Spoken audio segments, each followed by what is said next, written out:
we're so pleased to have Rupert Read with us here today. As I mentioned, he was introduced to us by a member, Rob Harrison-Plasto, and many of you may have seen Rupert. He's often interviewed in the media on climate change and how we can address it. And you may also know him for founding the Climate Majority Project. He's also an associate professor of philosophy at the University of East Anglia, a former Green Party councillor, former spokesman for Extinction Rebellion, and he has written over 12 books, I believe, including Transformative Adaptation and the Climate Majority Project. And at our Your MarketingKind gatherings, we try to focus on one big idea at a time. But with Rupert's work, that is a real challenge. There are so many that we could enjoy digging into. But today we'll try and focus on two of the new book, Transformative Adaptation, and the ideas in that, and then also the idea of how we can all activate the climate majority. So to get started, Rupert, it'd be great to go back to the beginning a little bit and better understand your journey. So how did you get into climate activism and your work with the Green Party and Extinction Rebellion? Wow, you have to go back a long way if you really want a proper answer to that, but I'll try to be brief. So, yeah, it started when I was a child, right? I was a sort of natural environmentalist, if you will. I spent time when I was a kid doing things like cleaning up places that we went to in the Lake District. So we went to the Lake District a lot on holiday, and I would be disgusted as a kid by the rubbish in places. So I started cleaning it up. And then I told Watch, the children's environmental charity, as it was then called, Watch. I said to Watch, "Oh look, I'm doing this stuff," and they said, "That's brilliant. You get this Young Environmentalist Award or something. I can't remember what it's called now." And yeah, so it's been with me a long time. But I suppose there was a big kind of step change for me. Firstly, when I went to live in the United States, which was in 1988 to do a PhD. And in the States, I really felt that I was seeing the future and that it was shit. It was environmental despoliation, above all. It was also, rampant inequality, massive suppressed racism, etc. But possibly the thing I noticed most of all was the ridiculous sunsets we used to have in New Jersey because of the chemical plants. Literally, you get these crazy, colourful sunsets. And I was like, well, why are the sunsets so good? And somebody said, well, it's because of all the chemicals pumped out by the plants 10 miles up the road. Ah, right, okay. And the marshlands in New Jersey, which had just been turned into toxic waste dumps, things like that. And I thought, we've really got to do something about this. So that was when I started getting involved in nonviolent direct action. Carried on with that for quite a while. When I came back to the UK, I also got involved with the Green Party because I thought, surely there should be some kind of electoral parliamentary route of solving all this. So I did my time in the Green Party, got some things done. For example, 20-mile-an-hour speed limits in most of the city where I lived, Norwich. Stood for election to Parliament for the Greens, but very hard to actually get elected, at least in those days, as a Green, to any parliamentary level. And then in 2015, things took a further turn for me. In 2015, I was doing some leafleting for the Green Party. I was walking down a street in Norwich, in my ward. And these words popped into my head as I kept seeing these gardens, one after another, which were, there'd be a garden with a dead fridge in it, a garden which was beautiful and too beautiful and tightly manicured, obviously a lot of weed killer being used on it. A garden with bits of rubbish flowing into it. And these words popped into my head, and the words were, "This civilization is finished." And I reeled in shock pretty much at those words and stopped doing leafleting and fell to pondering what this meant. And then, as a good public intellectual should, I started writing about it. Wrote this paper called, funnily enough, "This Civilization is Finished." Shared it privately with some friends and colleagues and said, look, I don't know what to do about this. This thing has kind of come to me. It's much kind of darker than anything I've done before. I'm worried that if I put it out there, I'll be attacked, and I'm worried I'll demoralize people. What should I do? And all their trusted confidants said, this is the best and most important thing you've ever written. You've got to take the risk and put it out there. So I did, although when I first published it, I published it pseudonymously, which I'd never done before because I was worried about being attacked. And the reception was very positive. Then I started giving talks with titles like "This Civilization is Finished." The reception was very, very positive. People resonated because they felt that I was telling the truth. And so in 2017, I started doing this in my university, and I started teaching students in a way I hadn't done before and being really frank with them and not just saying, well, on the one hand this, on the other hand that. And some people say, I just started saying it to them how I saw it. And students came up to me and said things like, this feels like the first time any adult, anyone in charge has really leveled with us. So I carried on. And in 2018, I gave this big lecture at Cambridge University called "The Civilization is Finished," and that's the one that went viral. It's actually been watched more times than the XR Heading for Extinction and What to Do About It talk. And this was at the same time, of course, that XR was being formed. And people told me in the very early days about XR, they said, so there's this new thing, this new form of non-violent direct action. It's called Extinction Rebellion. And it sounds very like what you're saying. And so I watched the Heading for Extinction, What to Do About It. And I was like, oh my God, yeah, they're saying the same thing as me, but there's a difference. They've got a plan. But I didn't have a plan. I was just giving this talk and saying, look, this is how it is. I know what to do about it. So I got involved with XR and I helped them to launch, helped them get the first stories in the Guardian, MCs alongside Gail Godwin, went to Parliament, eulogized Greta Thunberg there and introduced Caroline Lucas and so forth. And then had 2 glorious years in XR. But then, like a lot of people inside and outside XR, during that time, I started to realize, so this has been great. We've really achieved something here. We started a conversation. We've done something necessary. We've got the Parliament to declare a climate and environment emergency. We've got a citizens' assembly happening, backed by Parliament. But it's not really going any further. It's reached a glass ceiling. We need something which is truthful about where we are and where we're headed and how it could be changed, but that which is much more welcoming and wide and depolarizing rather than polarizing. So this is how the idea of the new moderate flank was born. And that has now taken form, if you will, as the Climate Majority Project. Although the really important thing, and I want to stress this very strongly about the Climate Majority Project, is firstly, it's not just that the CMP is a massive team effort, which it is. But secondly, it's just the thin end of a very large wedge. In other words, what really matters is not the Climate Majority Project. What matters is the climate majority. And who are the climate majority? Well, funnily enough, they're the majority. And they're led, if you will, by people like, well, the people on this call, right? They're led by the people who are already stepping into this space. People in localities, in businesses, in professions, artists, politicians, civil servants, all sorts of people who are like, yes, I get it. I want to do something about it. I want to do something which doesn't involve me gluing myself to anything. I want to do something effective, and I'm ready. And that's, I think, how we are where we are. Yeah, it's an amazing journey. And with the Climate Majority Project, what do you feel has gotten the most traction and interest? Where are people buying into this new story and feeling that some agency? Great question. So I'll give a few examples, quite different kinds of examples.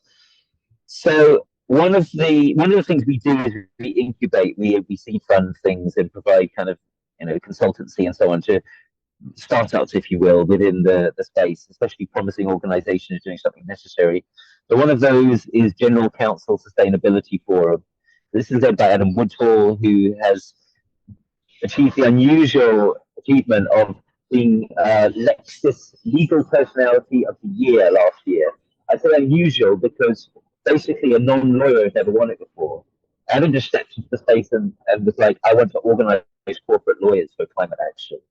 Not your usual suspects, right? Corporate lawyers, high achieving corporate lawyers in large firms. I think they could really do something. So we were the first funder of the General Council Sustainability Forum, and they're doing this really interesting work. Mostly completely below the radar, with some of the leading general counsel in this country and other countries. So that's a nice example. A similar but very different example in insurance. We feel like we're starting to get somewhere.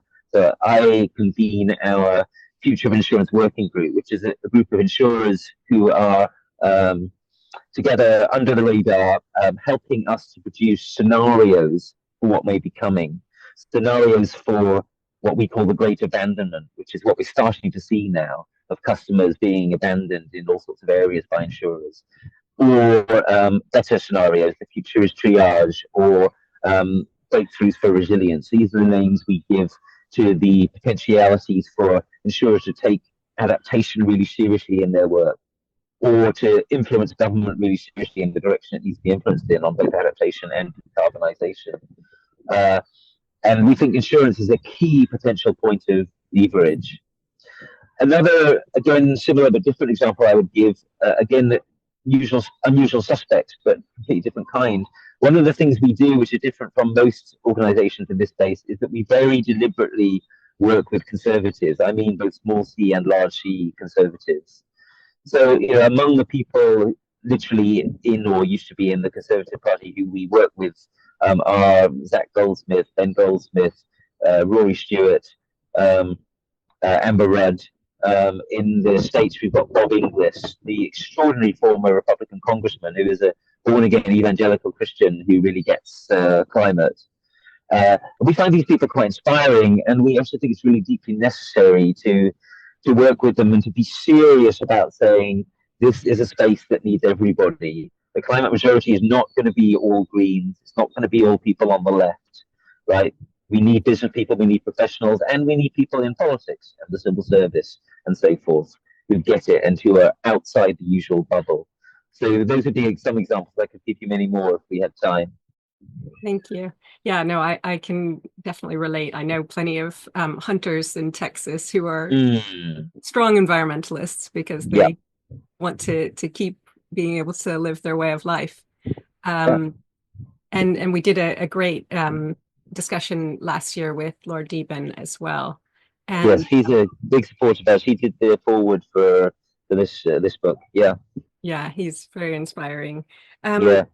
And in terms of your hunters and so forth, the thing about conservatives is conserve, right? The clue is in the name. Right? That's what we need to appeal to and activate. Definitely. And to turn to the latest book, for anyone who hasn't yet come across the concept of transformative adaptation, can you tell us a little bit what it is and why it matters? Yeah. So the situation we're in is kind of grim, right? That's why I say this civilization is finished. By the way, just let me unpack what that phrase means, because some people, when they hear that, get the wrong idea. They think this is a kind of doomerism. It's not that. What it is saying we literally cannot go on as we are doing. So the way we live is coming to an end. It will either come to an end because we will collapse, or it will come to an end because we choose a different path, right? Now that path is a path of transformation. And now, for good or for ill, it's also a path of adaptation, by which I mean that the idea that we can get through this by just mitigating, decarbonizing, having a smooth green transition, an orderly transition, that idea tragically is now out of date. Maybe it was never in date, but if it ever was, it's now out of date. It is unavailable as a path. Anyone who tells you, yeah, we can still do it, we can still stay below 1.5 degrees, they're just not looking at what the temperature readings are telling us. Never mind what the tea leaves are telling us, if you see what I mean. So transformative adaptation says we have to lean into the trouble and recognize that our future is inevitably one now of adaptation, of adjusting to and dealing with massive, uncontrollable to some significant extent climate impacts. Part of what I mean by uncontrollable is we now don't even know whether our future in a country like this one, the UK, is going to be colder or hotter. We may already have unleashed a deterioration in the subpolar gyre or even in the Amok massive current system that produces a sudden massive reduction in what Brits know as the Gulf Stream. And that would mean that we end up with the same kind of climate that people have in Labrador or even in northern Scandinavia. So that's the irony of our situation now. People are just getting used to the idea of global overheating. But actually, that idea is now too simple. And part of what we need to do is become resilient against a future which is profoundly unpredictable in some important respects. So it's about taking adaptation seriously, and it's about taking transformation seriously. The point being, if the way we try to adapt is by doing, for example, what the new Labour government is doing, which is just throwing a little bit of money into old-fashioned hard flood defences, we are not going to succeed in adapting. Those hard flood defences, excuse me, hard flood defences are brittle, they are expensive, they are high carbon, and they will not last. Sooner or later, they will be overcome, right? What we need to do is adapt in a way which is transformative, which goes with the warp and weft of the kinds of changes we need to be making anyway if we're going to flourish or indeed survive. So in the case of flooding, for instance, it means things like restoring wetlands and peatlands. It means changing upland land management. It means in cities and towns, it means creating sponge cities. It means, in other words, having driveways and in the future probably roadways and so forth, which are absorbent of water rather than just repelling it all off into rivers and other watercourses. So transformative adaptation is it's a whole new way of life, if you will. It's a paradigm for which to see positively into the difficult times that are coming. It may well be that our fate is to collapse. If so, what we'll need is deep adaptation, which of course I've also written about, and is also now unavoidable, at least as an insurance policy, as a precaution. But the reason why in transformative adaptation and in the CMP we're so passionate about transformative adaptation is it gives people something to aim for and to wish for and to shoot for. You know, that's why the subtitle of the book is Another World is Still Just Possible, right? But if we manage to shift towards a transformative adaptation type path, we still have a chance probably of heading off collapse events, which otherwise will be likely to ensue. Yeah, it's a powerful concept, and I think it is really necessary. Obviously, we were talking about that a little bit with you just before we had the group come in. In the book, Amanda Scott collaborated on this with you, and you bring in the concept of Thrutopia, which I mentioned. We've done a couple of gatherings around that concept already, but not everyone in the group may be familiar with it. What does that concept mean to you? Because you obviously came up with it, and how does that help to keep people from being paralyzed with fear? Yeah, great question. So we talked a bit about transformative adaptation. One useful way, I think, to start thinking about Thrutopia is transformative adaptation in the sphere of imagination, right? What we need to do is we need to imagine together a future which is transformatively adapted. We need to tell stories of it. We need to create narratives of it. So obviously some people on this call are in marketing, etc., right? This is the responsibility of imagining Thrutopia, which comes before creating Thrutopia in any literal sense, right? This responsibility is very much there for artists, writers, filmmakers, people like Amanda Scott, but it's not just for them. It's also for philosophers, for systems thinkers, for architects, for engineers, for marketers, for politicians, right? We all have a responsibility ultimately, but some of us more than others, to engage in this kind of imagination by ourselves and along with others. In terms of why I chose the phrase Thrutopia to sum this up, and it seems to have achieved, a wonderful amount of resonance. It's of all the concepts I've invented in my life, and I've invented quite a few. It's the one which has had by far the most kind of positive, excited uptake. The meaning of Thrutopia is that obviously what's happening is that right now we're headed towards a dystopian future. That is where we're headed. We can change where we're headed, right? It's not a fate, it's not set in stone.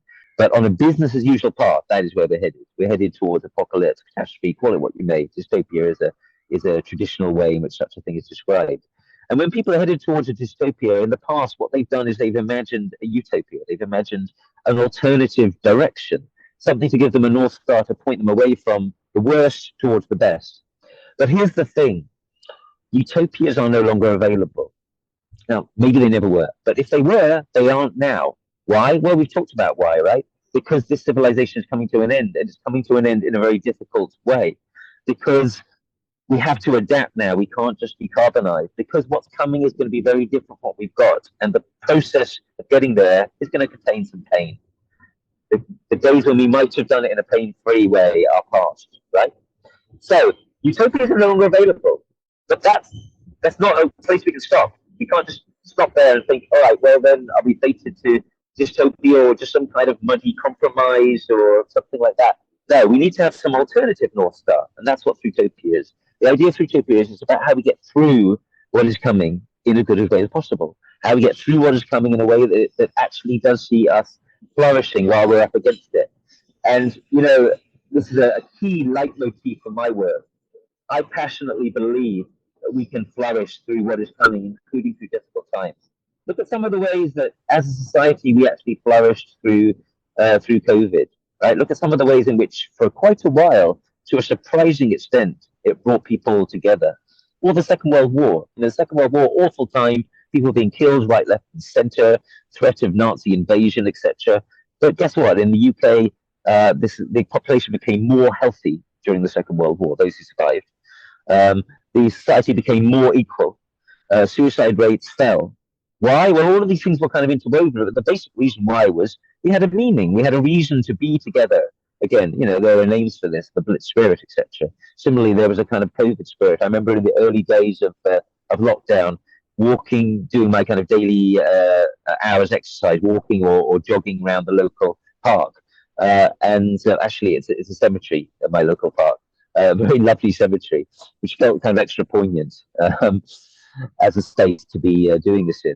And people were physically and socially distancing from each other. I like to call it physical distancing, not social distancing, because the physical distancing was actually a way of coming socially close together, right?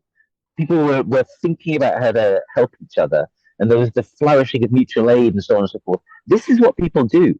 Right? This is what human beings do. Unless you get in their way, what they do in a situation of crisis or disaster is they pull together, and they do things which they never do when things are just kind of rolling along easily. This is how there can be massive silver linings to the very difficult times that we are moving into. And that's what a lot of my work has been about in recent years. And that's kind of behind the idea of Thrutopia, in the sense that what we have to do is get through what's coming at us in the best way possible. And it could be really, really good. It's not going to be all simple and easy. There is going to be real pain. Things are going to have to change quite dramatically. Things are going to have to be relinquished. But it could actually be, on balance, a lot better than what we have. So the Thrutopian invitation is, imagine this process. Imagine it going on. Imagine the different forms it could take. Place yourself into that. And let's start to co-create it on that basis. And as I started out by saying, of course, there's a particularly strong responsibility here for advertisers, marketers, writers, film directors, etc. Because people who are particularly good at painting positive pictures, realistic pictures, but positive pictures of what our future could be like, they are needed now more than ever before. Yeah, in reading your work and engaging with it, it's one thing I'm struck by is the need to be okay with uncertainty. Nobody has the answers. We can all try and imagine a better way, but nobody knows what it's going to be. And so we all have to find a way to cope with that uncertainty as we're trying to imagine and build something else. But I wanted to, before we'll open up to the group in just a moment, but are there ways that marketing leaders, business owners can lean into your work and help to engage that climate majority? Well, absolutely, yeah. So obviously, I've already kind of named a couple of them. You know, if you happen to be a senior corporate lawyer, you should get in touch with us or with Adam Woodhall. If you're in insurance, likewise, we're doing stuff in this space. So, you know, there's our confidential insurance, future of insurance working group. And more generally, there's the scenarios that we've put out there now. You can find them on LinkedIn, etc. And we want to bring those scenarios into insurance boardrooms, and not just insurers either. Also, we want to bring them to actuaries and, you know, people in the sort of hinterland of insurance and so forth. Actually, actuaries have been showing quite a lot of leadership lately in this area. It's very interesting. So yeah, if you're in insurance, do get in touch with me, get in touch with us. But there's a much more general kind of campaign that we have in relation to business, which is our Regulate Us campaign, which is for all people in or around business. And the fundamental idea of that campaign is a lot of what business people have been trying to do over the last 20 or so years vis-a-vis climate and sustainability is to do it through their own businesses. And obviously that's achieved some good things. And obviously there's further potentiality there. But our view is that we need to recognize that there's a glass ceiling there too, that there are limits on the extent to which it's possible for business people to just lead by example by producing great profits and so forth.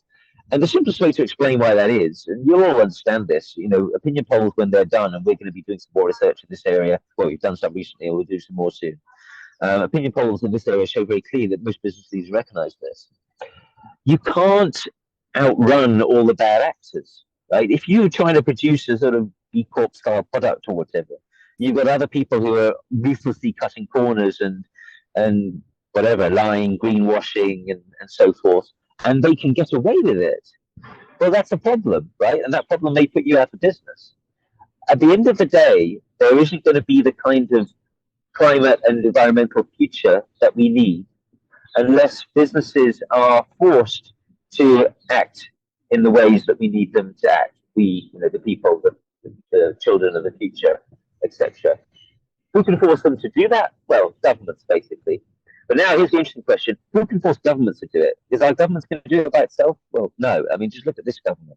Pitifully moving in the opposite direction. It's absolutely unbelievable. So-called Labour government, and they're saying, let's have a bonfire of the regulations. So what needs to happen, paradoxically, is that business people themselves and people in finance and so forth, right, need to step up and say, you know what, we can't do it by ourselves. This, for me, is very resonant with Václav Havel's incredible concept of the power of the powerless, right? Now, business people are not accustomed to thinking of themselves as powerless, right? They're accustomed to thinking of themselves as powerful. And in some ways, of course, they are relative to average members of the population.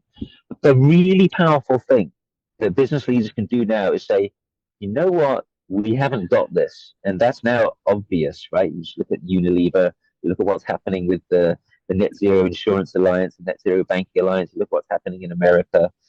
We haven't got this, and we can't actually get it by ourselves. We don't have the power to do it, right? But what we do have the power to do is lobby the hell out of government to get them to do it.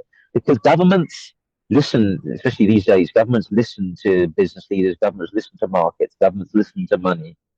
So our Regulate Us campaign basically says business people need to step up and say, we want you to impose the right kind of regulations on it. Not just regulations for the sake of it. Yeah? There are some regulations we should get rid of, tick box exercises, etc. But real climate policy regulations, for example, yeah, we need those. Also in relation to AI, by the way, we can talk about that. That's our kind of overarching invitation to business leaders. If you're not sure what else to do, then a really important thing to do, and you can do it literally by joining our campaign, is to speak up and say, business hasn't got this, business can't actually get this by itself. But what we could do is force government to get it for us. You mentioned ideas and best before dates. Yes, yes. When I first came across the climate majority project and the climate majority concept, it made instant intuitive sense. It was kind of obvious that there was a sometimes silent majority that had sensible views on climate. It's not quite so intuitive that that's the case now. It's not clear whether the majority is moving in a progressive direction or moving away from that. Can you just bring to life for us a bit? What's your sense of the evolving nature of the climate majority? Yeah, good. So that's a complex question, because I think what I'd like to start out by saying is we are in some ways very obviously living in dark times. I'm referring above all to what's happening in the States, but there's also what's happening, frankly, in Gaza, what's happening in Ukraine, to some extent what's happening in a lot of the world, including in a lot of Europe and this country. But we have to make some distinctions within this So I'm going to make a controversial distinction. I'm going to say that some of the backlash against wokeism may have a point. Or at any rate, that even if you think it hasn't, you need to separate out that wokeism from what we most need to bring in relation to the climate space. What I mean by that is, let's take DEI, for example, right? Diversity, inclusion, etc. policies. There'll be a lot of people on this call are big fans of them. Maybe some people aren't. The bottom line is that DEI is not the same thing as climate. DEI is a culture war issue on which it's possible to have different views. Anyone who has the different view that President Trump supposedly has, and probably doesn't really have, because he builds higher seawalls at his golf resorts. But anyone at his golf resorts, anyone who says, "Oh well, climate is just a matter of different views" as well. There's the view which says you can listen to the science, and there's the view which says you don't have to listen to the science. Is somebody who should be listened to, right? Climate is not woke. Climate concern is not woke. Environmental concern is not woke. It's just basic common sense, right? And that's why it's necessary and possible to appeal to people right across the political spectrum, including people who are not progressives and are not going to be progressives, people who are not left-wing and are not going to be left-wing, around the issues that we care about. And that is what we have to do, because this is a question of survival. This is a question of whether we have anything to hand on to our children and grandchildren. So this is the climate majority perspective. It can be a controversial perspective, but what we also think is it is actually a perspective that can unite most people, because we believe that most people at the end of the day recognize, well, yeah, this is common sense.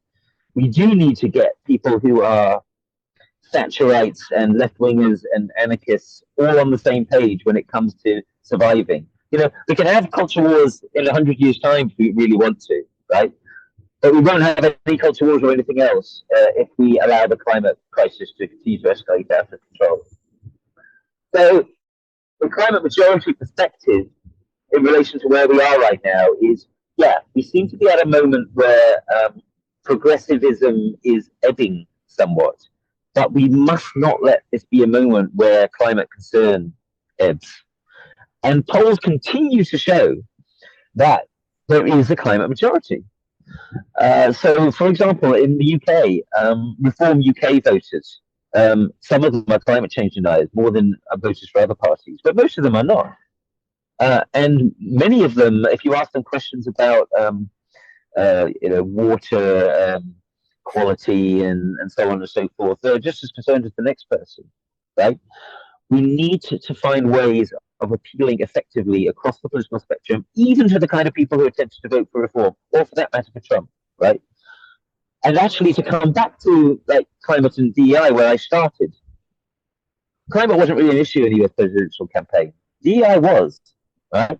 The reason why hard right people go on so much about DEI is they know it's a wedge issue on which they can win votes.